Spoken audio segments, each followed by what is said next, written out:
Hello there, my name is Jessica Sennett. I am the CEO and founder of Mighty Mom, and I am here to talk to you today about diastasis recti. I think it's the most common question we get asked.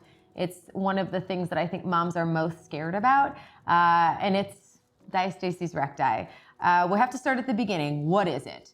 A lot of us know diastasis to be a separation of the abdominals. That's what the classic definition is. And I'm gonna tell you right now, I really don't like that, even though that's technically what it is.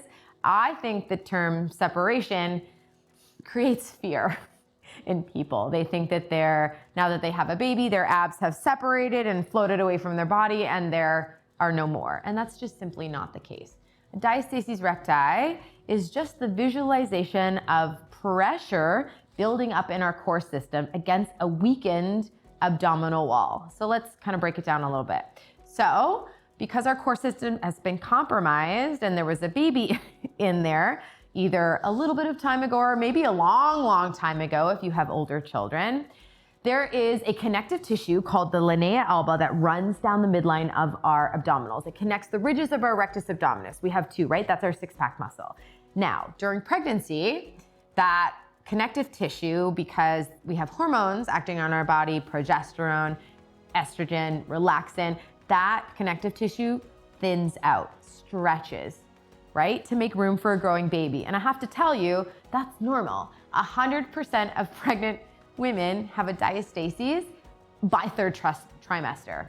It's normal. That's what's supposed to happen. Our body's supposed to accommodate for baby, right? Where it becomes a little bit more of an issue is that if that tissue doesn't regain its strength, and sometimes the rectus, those ridges kind of stay apart, which means the front of our abdominal wall is just a little bit weaker. So when pressure builds up, when you're doing certain things like lifting heavy or in a plank position or other things that kind of build the pressure, we see doming or coning, I'm gonna lead back, doming or like coning of this linea alba, and that's just the visualization of pressure, right?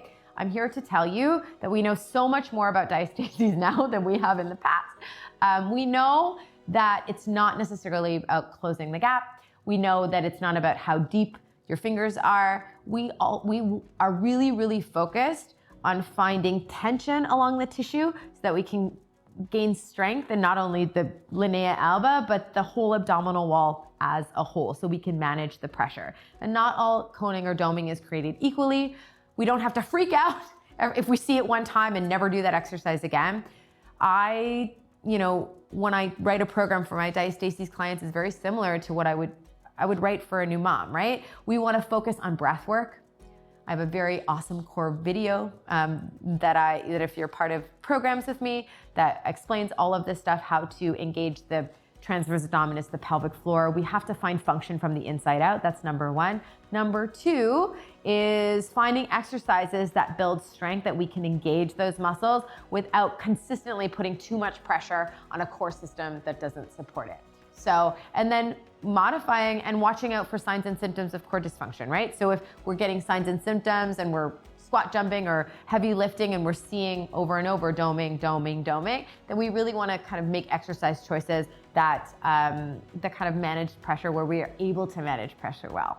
So again, there's a lot of gray area around diastasis, but I'm here to tell you we know so much more, and that with steps and progression over time, you can definitely heal your diastasis.